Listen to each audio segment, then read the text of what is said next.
First ever factory outlet Mukunda jewellery KPHB Kothapet Khammam Somajiguda Hanamkonda. నమస్కారం, మీరు చూస్తుంది సుమన్ టీవీ. నేను మీ కీర్తి. ఈ కార్యక్రమాన్ని మీకు సమర్పిస్తున్న వారు వాల్యూ జోన్ హైపర్ మార్ట్. నాతో పాటు ప్రముఖ ఆధ్యాత్మికవేత్త అనంతలక్ష్మి అమ్మగారు ఉన్నారు. నమస్తే అమ్మా. నమస్తే తల్లి. అమ్మ, రామాయణంలో వైఫ్ అండ్ హస్బెండ్ రిలేషన్ గురించి ఏదైనా అందమైన కథ ఈ రోజు మాతో షేర్ చేస్తారా? అసలు రామాయణం మానవ సంబంధాల గురించి చెప్పినంతగా మిగిలిన విషయాల కన్నా ఎక్కువ మానవ సంబంధాలే చెప్పింది అనుకుంటాం. రామాయణం చెప్పినంతగా మానవ సంబంధాల గురించి మరి ఏ గ్రంథం చెప్పలేదు, ఎవరూ చెప్పలేదు. మనిషికి ఉండే అన్ని రకాల బంధాల గురించి, సంబంధాల గురించి అద్భుతంగా చెప్పినటువంటి రామాయణం.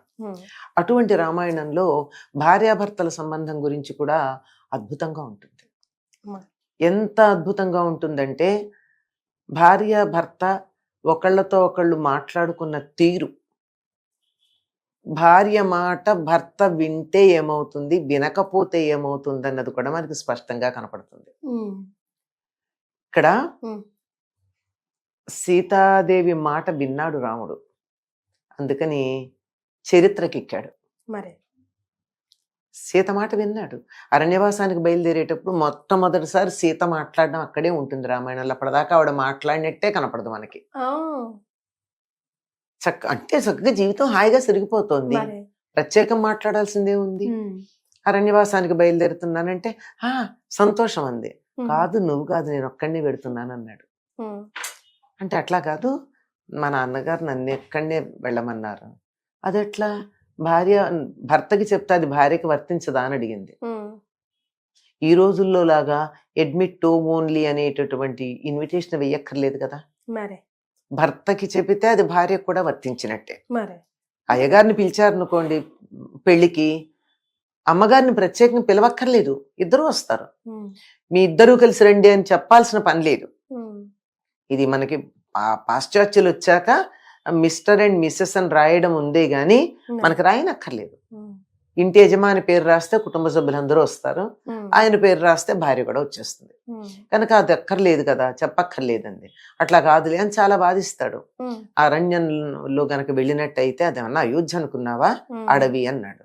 నువ్వు లేకపోతే అడవే నాకు అయోధ్య, నువ్వు లేకపోతే అయోధ్య అడవి, నువ్వు ఉంటే నాకు అడవే అయోధ్య అవుతుంది అని. అట్లా కాదు, అక్కడ ముళ్ళు ఉంటాయి, రాళ్ళు ఉంటాయి. అందుకే నేను వస్తున్నాను, నువ్వు నడుస్తుంటే నీ కాళ్ళకి గుచ్చుకోకుండా దారి శుభ్రం చేస్తానంది. అక్కడ క్రూర మృగాలు ఉంటాయి అన్నాడు. నువ్వు ఉండగా నాకేం భయం అంది. అంటే రాముడు చేతకానబడైతే కదా ఆవిడ క్రూర మృగాలకి భయపడాలి. లేదులే, రాక్షసులు ఉంటారు, నేను వీర్యశుల్కని అంది. వీర్యశుల్క అంటే పరాక్రమానికి చూసి మా నాన్న నీకు ఇచ్చాడు. అంటే నువ్వు పరాక్రమవంతుడని ఇచ్చాడు కదా, నువ్వు రాక్షసులు చూసి భయపడితే అంతే, అర్థమైంది. అట్లా కాదు, నేను లేనప్పుడు చాలా జాగ్రత్తగా ఉండు, భరతుడు రాజుగా ఉంటాడు, భరతుడి దగ్గర నువ్వు చాలా నన్ను పొగడకూడదు, జాగ్రత్తగా ఉండు అంటాడు. అంటే ఒక అసమర్థుడైనటువంటి వాడు తన భార్యని వదిలిపెట్టి వెడుతూ మాట్లాడినట్టు మాట్లాడుతున్నావేమిటంటుంది. అమ్మ, ఈ రోజుల్లో ఈ మాట అంటే ఎవరన్నా ఊరుకుంటారమ్మా? ఊరుకోరు కదా. అదే, లేదు మా అమ్మకి సేవ చెయ్యాలి, చేస్తాను, నీ వెనకాల చేస్తాను, అంతే కదా. ఇలా అంతా వాదించిన తర్వాత ఇంకా చాలా మాటలు. నేను వచ్చేదే, నేను అక్కడ మునివృత్తి పాటించడానికి వస్తున్నాను, వాటికి సహకరించడానికి నేను వస్తానంది. అంటే పూలు కోసి పెట్టడం అట్లాంటివన్నీ, దారి కూడా శుభ్రం చేస్తానందిగా. ఇట్లా అయితే ఇవన్నీ కాదులే గాని ఏది ఏమన్నా నువ్వు ఇక్కడ ఉండు, నేను వెళ్ళొస్తాను అన్నాడు. ఇంకా మాట్లాడలేకపోయాడు. మా తండ్రి గారైనటువంటి మిథిలాధిపతి అయినటువంటి జనక మహారాజు, విదేహరాజు అక్కడ చాలా ఆనందంగా ఉన్నాడు. ఎందుకంటే తన కుమార్తెని పురుష రూపంలో ఉన్న స్త్రీకి ఇచ్చి పెళ్లి చేశానని తెలియక అంది. స్త్రీ పురుష విగ్రహం అంది. సర్లే బయలుదేరు అన్నాడు. అంటే ఇక్కడ చాలా జాగ్రత్తగా మనం అర్థం చేసుకోవాల్సింది ఏమిటంటే,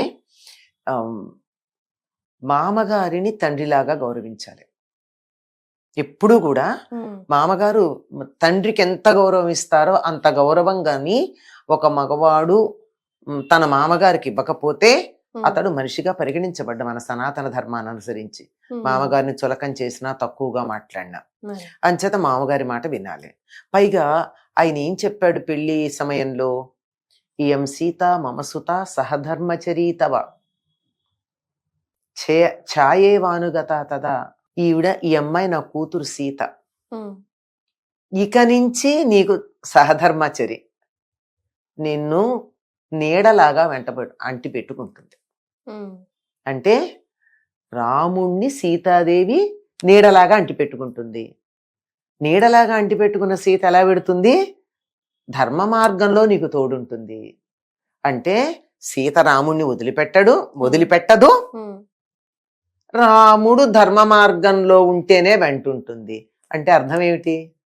సీతాపతి ధర్మ మార్గంలో తప్ప అధర్మ మార్గంలో ఉండడానికి అవకాశమే లేదు. ఆయన్ని వదిలిపెట్టదు, తాన అధర్మం చేయదు. కనుక సీత గారి భర్త గారు గనక రాముడికి తప్పు చేసే అధికారం లేదు. ఎంత బాగా ముడేశాడో చూసారా జనక మహారాజు. ఇక్కడ ఈయన పేరు చెప్తే మరి ఆవిడ నిన్ను వదిలిపెట్టకుండా నీడలా ఉంటుంది అన్నప్పుడు మరి ఆ అమ్మాయిని తాను వదిలిపెట్టెడితే నీడను వదిలిపెట్టి వెళ్ళడం అన్నది మామగారిని అగౌరవపరిచినట్టు కదా. ఇది పైకి తప్పినట్టే కదమ్మా, మాట తప్పినట్టే. ఇది పైకి. అసలు సంగతి ఏమిటి? నువ్వు మీ తండ్రి గారి మాట పాటించావు కదా, మరి నేను నా తండ్రి గారి మాట పాటించద్దా? మా తండ్రి గారు ఏమన్నారు? నీడలాగా వెన్నంటి ఉంటుంది నా కూతురు అన్నాడు, నీ ఎదురుగా నా ఎదురుగా. అంటే అర్థం ఏమిటి?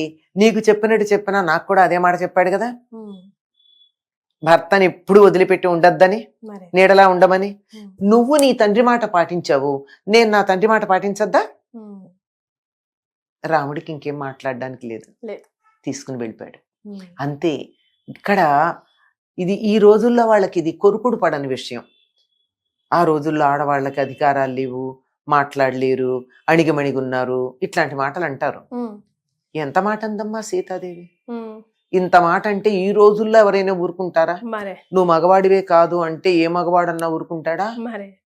రాముడు ఏమన్నా బయలుదేరమ్మా అన్నాడు, చక్కగా తీసుకెళ్ళాడు. ఇది అన్యోన్య దాంపత్యం. అంటే ఎందుకు అన్నది ఆయనకు అర్థమైంది. ఎందుకన్నది? ధర్మం కోసం అన్నది. నువ్వు ఎంతగా ధర్మాన్ని పాటిస్తున్నావో నేను అంతగా ధర్మాన్ని పాటించాలనే ఉద్దేశంతో అన్నది తప్ప రాముడి పట్ల చులకన భావం ఉంది కాదు.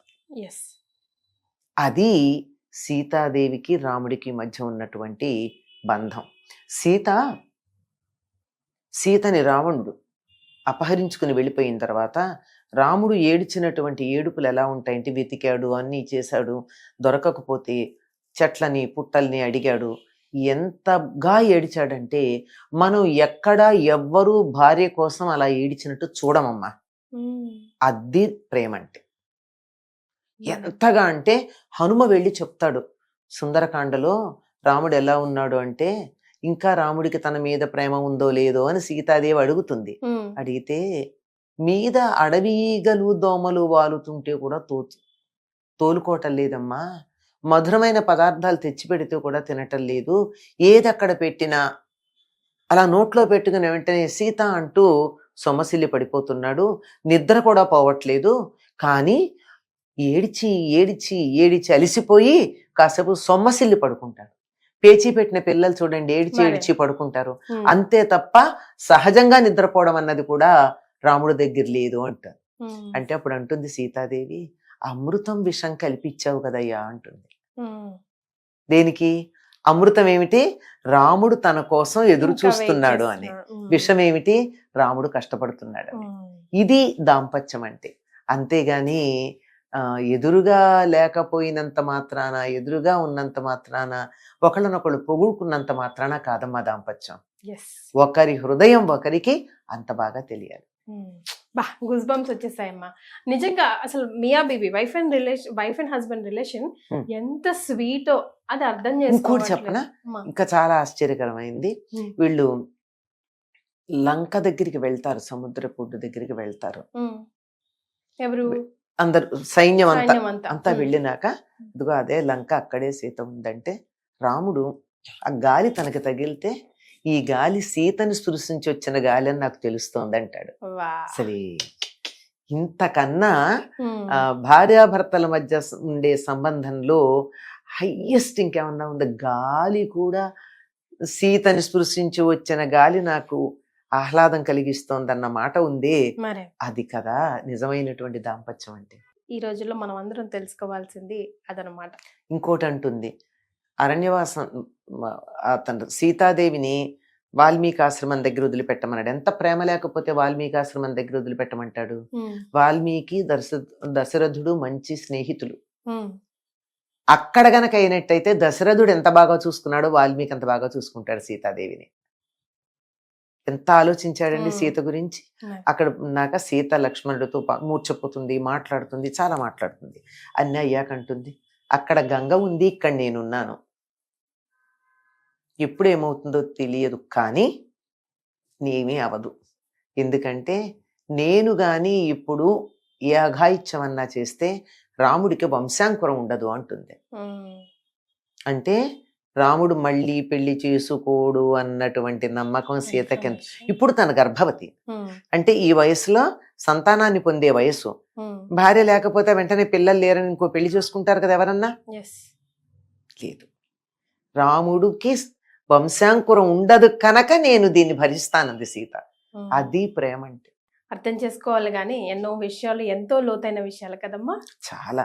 అవి తెలిసాక దీన్ని ఏమాత్రం అర్థం చేసుకున్నా జీవితంలో భార్యాభర్తల మధ్య పొరపచ్చాలు రావమ్మా.